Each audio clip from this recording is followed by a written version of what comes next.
날입니다. 오늘 말씀 사무엘상 17장 41절에서 58절까지의 말씀입니다. 오늘 내용에서는 다윗이 골리앗과 싸우는 그런 그 내용이 기록되어져 있습니다. 굉장히 유명한 그런 그 내용이죠. 이 다윗과 골리앗이 싸우는데 이 싸우는 게 중요한 게 아니라 싸움 전에 이미 승기를 누가 잡았냐, 누가 자신감이 있냐가 굉장히 중요하다 그랬죠. 어제 말씀 속에서 다윗은 골리앗과 싸우기 전에 이미 자신감이 있었습니다. 승리로 확신하고 있었어요. 누가 보기에도 다윗이 질 건데 골리앗은 키가 장대하고 무기도 많고 이미 그 무기를 딱 갖추고 있는 그 내용이 그냥 너무너무 견고했죠. 그러니까 뭐 모든 그런 이스라엘 백성들이 다 지금 숨어 있는 거 아니에요. 그런데 다윗이 갑자기 나서더니 내가 이긴다 뭐 그렇게 얘기를 하는 거예요. 왕 앞에서도 이긴다는 그런 논리를 완전히 왕을 설득할 정도로 강하게 이렇게 이야기하죠. 뭡니까? 뭐가 다윗으로 하여금 이렇게 자신감이 있게 했습니까? 누가 보기에도 객관적으로 보면 질 텐데 자신감이 있다는 거죠. 뭐였죠? 간증거리가 있었다는 거였죠. 다윗은 비록 목동으로서 풀밭에 있었지만 아무도 주목하지 않는 곳에 있었지만 거기서 하나님과 관계를 가지면서 하나님이 내려주시는 은혜와 성령의 능력을 체험을 했던 것이죠. 그러니까 우리 그런 삶 가운데서 어떤 것을 이긴다 했을 때 우리의 삶 가운데 뭐가 있어야 된다고요? 간증이 반드시 있어야 됩니다. 내 삶의 간증. 간증이라는 것은 뭐 대단한 게 아니에요. 하나님이 나와 함께 하신다. 할렐루야. 하나님 나를 지켜주신다. 나와 동행하신다. 내 삶 가운데 하나님 향한 굳건한 믿음이 있다. 이것을 기초로 해서 우리 그런 삶 가운데 함께 하시며 역사하시는 그 하나님을 만나는 거죠. 그래서 반드시 우리의 그런 삶은 간증으로 결판이 나는 겁니다. 싸움 전에 간증이 있냐? 없냐? 이걸로 이제 결판이 나는 거예요. 그래서 내 삶 가운데 꼭 간증을 가져야 된다. 그래야 아무리 무서운 골리앗이 있어도 아무리 강한 골리앗이 있어도 이긴다. 이런 생각을 이제 해야 되죠. 자, 이제 본격적으로 싸움이 시작됐습니다. 다윗과 골리앗의 그런 싸움이 시작이 됐어요. 누가 이겼다고요? 이거 다 아는 얘기거든요. 애들도 알고 이제 심지어는 세상 사람들도 이건 안단 말이에요. 다윗이 이기더라. 이기더라. 다윗이 이겼다. 야, 이게 분명히 질 것 같은 다윗이 이기더라. 이제 그런 거죠. 자, 이 중요한 것은 무엇으로 이겼냐. 이게 중요합니다. 무엇을 이겼습니까, 여러분? 답해 보세요. 무엇을 이겼습니까? 입을 뻥끗 해보세요. 제가 볼 수 있도록. 무엇을 이겼습니까? 많은 사람들이 알고 있죠? 물맷돌로 이겼다. 그렇게 이야기하죠. 오늘 그 세번역 성경에 의하면 무림매로 이겼다. 돌을 무림매에 넣어서 그걸 던져서 이겼다. 이제 그런 거예요. 이게 뭐 막 이렇게 돌리는 거죠. 이렇게 막 돌려가지고 샥 해서 이제 그걸 이긴 건데 그렇게 하면 안 된다는 거예요. 우리가 지금 뭐 물맷돌 없으면 어떻게 하겠어요? 그러면 우리는. 다윗이 이긴 것은 처음부터 딱 나가면서 얘기합니다. 이게 나가자마자 이제 골리앗이 보고 이게 뭐냐? 어떤 놈이 나왔냐? 그러는 거죠. 누가 나왔어요? 아마 찬이 정도의 나이가 딱 될 거예요. 찬이 정도의 나이가 딱 나오면 처음엔 뭐야? 키가 크니까 어른인 줄 알았는데 가까이 와서 보니까 이거 머리에 피도 안 마른 이렇게 나가는 거죠. 아니 어린애를 보냈단 말이야 지금? 뭐 중고등학생이 어른보다 힘센 경우도 많고 빠른 경우도 많습니다. 제가 찬이하고 달리기 해보니까 찬이가 나보다 조금 빠르더라고요. 그러니까 뭐 애들이 빠르기도 하고 싸움을 잘하는 경우도 있어요. 그런데 자세히 보니까 아니 청소년이 나왔단 말이야. 이 전쟁터에 청소년이 나와가지고 이제 뭐 하자는 거지? 내가 누군데? 내 골리앗인데. 아니 모든 군사들이 다 숨어 있는데 저 삐인내 나는 청소년이 나와가지고 지금 뭐 하자는 거야? 웃고 있는 거죠. 골리앗이. 너 이러면 안 돼! 이렇게 해서 이제 호통치고 이제 있는 거죠. 근데 그때 다윗이 이야기를 하는 거예요. 뭐라고 이야기합니까? 너는 창과 검으로 나에게 나오지만 나는 너에게 하나님의 이름으로 간다. 여러분, 다윗이 가졌던 것은 물맷돌이 아니라 하나님의 이름이었어요. 하나님을 믿고 나가는 거예요. 간증이 이미 있었죠? 간증을 가지고 나가고 그 다음에 하나님의 이름으로 가서 나가는데 그 다음에는 자기가 가진 것으로 나간 거예요. 우리는 이제 물맷돌인지 모르는지도 모르잖아요. 그러니까 우리처럼 하면 뭐 새총이다 그런 게 적절하겠죠. 새총과 완전 다른 건데 그래도 우리가 이해할 때는 새총 정도 해야 이해가 되지 물맷돌이 뭐야? 이제 그런 거죠. 새총 쐈다. 뭐 이런 건데. 그러니까 우리가 가지고 있는 게 뭐냐 이거예요. 가지고 있는 게. 가지고 있는 게 물맷돌이든 새총이든 총이든 뭐 활이든 우리가 가지고 있는 것이라면 아무거나 무기가 된다는 거죠. 근데 진짜 무기는 뭐예요? 진짜 무기는 하나님의 이름이죠. 나는 하나님의 이름과 권능으로 나아간다. 그래서 싸워보니까 뭐한 번에 끝난 거예요. 여기 물맷돌 한번 탁 던졌는데 그냥 골리앗이 쓰러진 거죠. 그것도 뭐 다 갑옷을 입고 장비를 다 갖추었는데 물맷돌을 샥 던지는 순간에 이게 양쪽으로 맞아야 되잖아요. 골리앗이 이 뭔가 탁 쳐다봤는데 그게 그냥 착 보면서 이마에 맞아가지고 정통으로 맞아가지고 팍 쓰러진 거죠. 바로 가서 그냥 골리앗의 칼을 빼서 골리앗 목을 쳐서 이제 전쟁을 끝난 겁니다. 근데 하나님의 백성들이 와 하면서 가서 이 전쟁을 크게 승리하게 이제 된 거죠. 우리 그런 삶 가운데 이 이야기가 동화의 그런 이야기처럼 다가는 게 아니라 우리는 늘 세상 가운데 이제 골리앗을 만난다는 거예요. 그러면 이제 딱 느낌에 진다. 이게 참 어렵다. 이런 느낌을 갖게 되죠. 그때마다 우리가 하나님을 믿는다. 하나님의 이름을 믿는다. 할렐루야. 그래서 우리는 하나님의 이름을 믿고 나아가서 결국은 승리한다. 이런 이제 이 마음들을 우리가 늘 이제 가져야겠습니다. 오늘 우리가 또 책을 함께 나누죠. 고린도에 답은 고린도에 있다. 책 나누는데 2장입니다. 2장. 2장의 제목은 하나님께 영광 돌리는 삶. 그래서 이제 1장부터 16장까지 계속 고린도 전서를 1장씩 이제 강의하면서 나가는 거예요. 강해 설교니까 뭐 여러분들이 이렇게 뭐 크게 관심이 없을 수 있는데 정말 또 최영기 목사님이 뭐 이 책을 만들 때 약간 또 손도 보지 않았겠어요? 최영기 목사님의 그런 생각과 신앙과 또 그분이 주었던 그런 은혜들을 딱 정리해서 책으로 있어 나눴는데 그거 보는 거 굉장히 이제 의미가 있죠. 근데 제가 말씀드렸죠. 답은 고린도에 있다. 근데 실제는 어디 있다고요? 이분의 생각은 답은 휴스턴 서울교회에 있다. 이제 그렇게 본 거예요. 그런데 우리는 늘 이제 계속 마음속에 다짐을 해야 되죠. 답은 어디에 있다? 답은 피스토스에 있다. 할렐루야. 답은 피스토스에 있다. 이러고 이제 이걸 딱 봐야 되는 거죠. 정말 있을까요? 피스토스에? 제가 이야기하죠. 소망과 절망은 함께 온다고 항상 쌍둥이처럼 오는 거예요. 같이 나오는데 거기에서 이 절망 가운데 소망을 굳게 이제 붙잡는 거죠. 오늘 내용도 이제 그런 내용입니다. 오늘 내용은 사실은 답은 고린도에 있다 이렇게 이야기하지 않고 답은 최영기 목사 저의 삶 가운데 있습니다. 그렇게 이제 고백하는 내용이에요. 답은 딴 데 있지 않습니다. 저의 그런 신앙과 저의 삶 가운데 있습니다. 그렇게 이제 고백하는 그런 내용이에요. 강력하죠. 답은 원래 최영기 목사님 안에 있었습니다. 어떤 그런 삶이길래, 어떤 믿음이길래 그 삶 가운데 있었을까요? 제목이 하나님께 영광 돌리는 삶입니다. 고린도전서 2장을 다 보면 하나님께 영광 돌리는 그런 내용은 없습니다. 내용이 일단 단어로 있다면 우리의 영광이라는 그런 표현이 있어요. 우리의 영광. 우리의 영광이라는 표현이 있지 하나님의 영광은 없어요.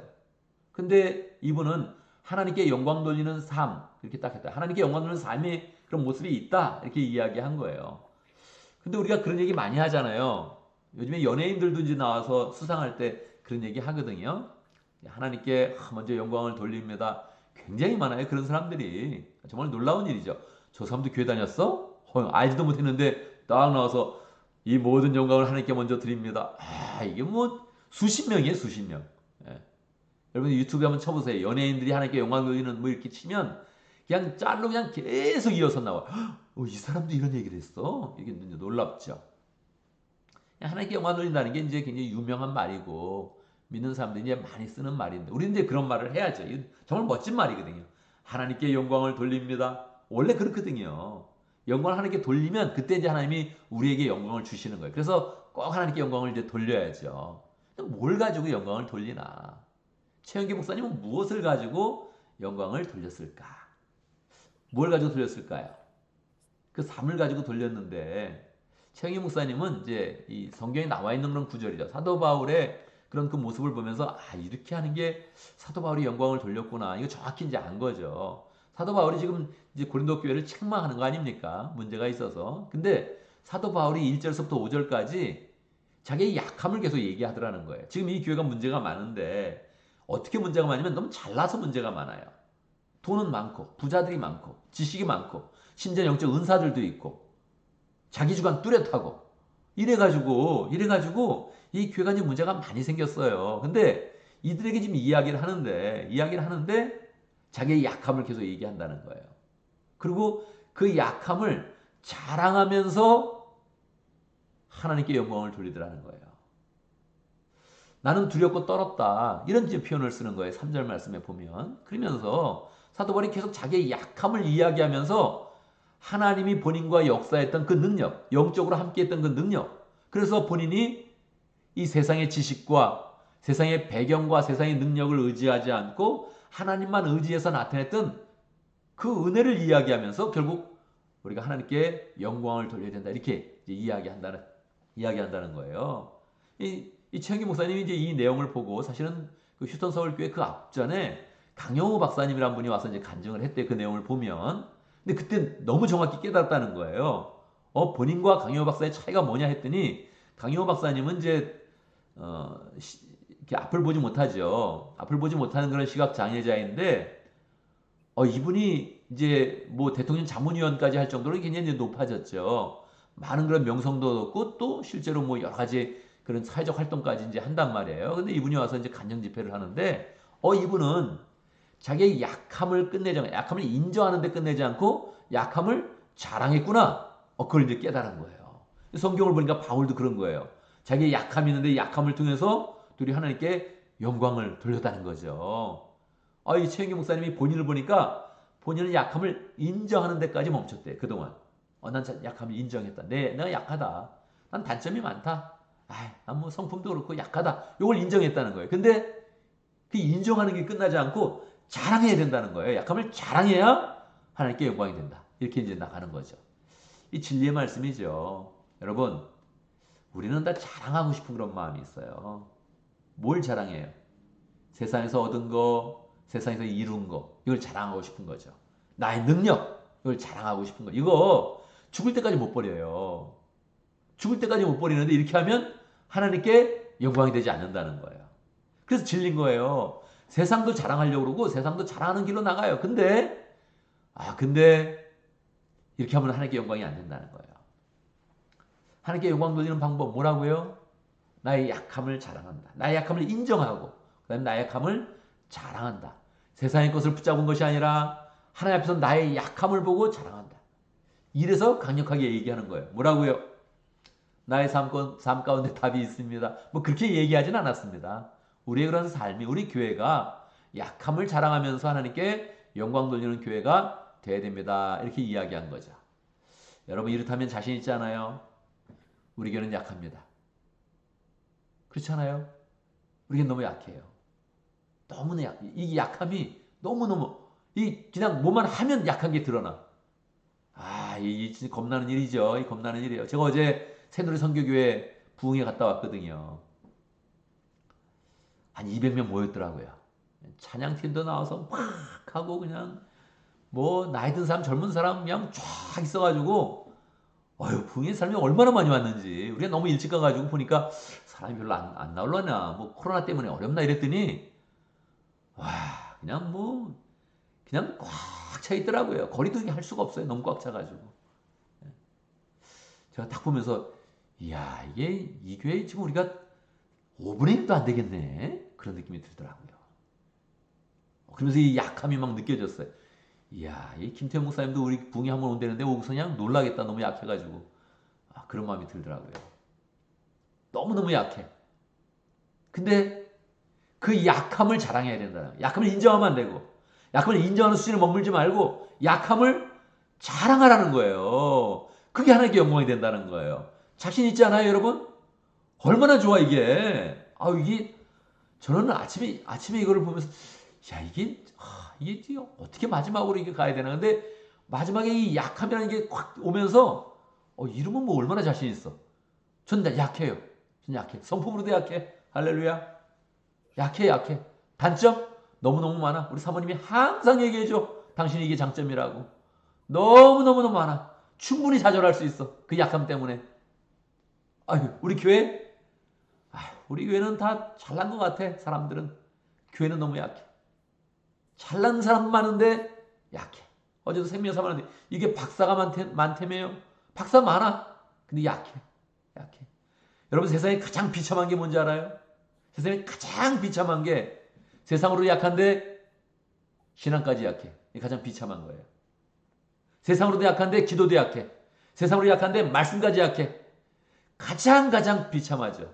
근데 그 비참한 순간에도 다시 또 길이 있다는 거예요. 할렐루야. 그 약함이 자랑이라는 약함이. 할 수 있을 것 같아요. 하나님 붕괴하면서 우리 약함이 드러났습니다. 우리 약합니다. 하나님. 어쩝니까?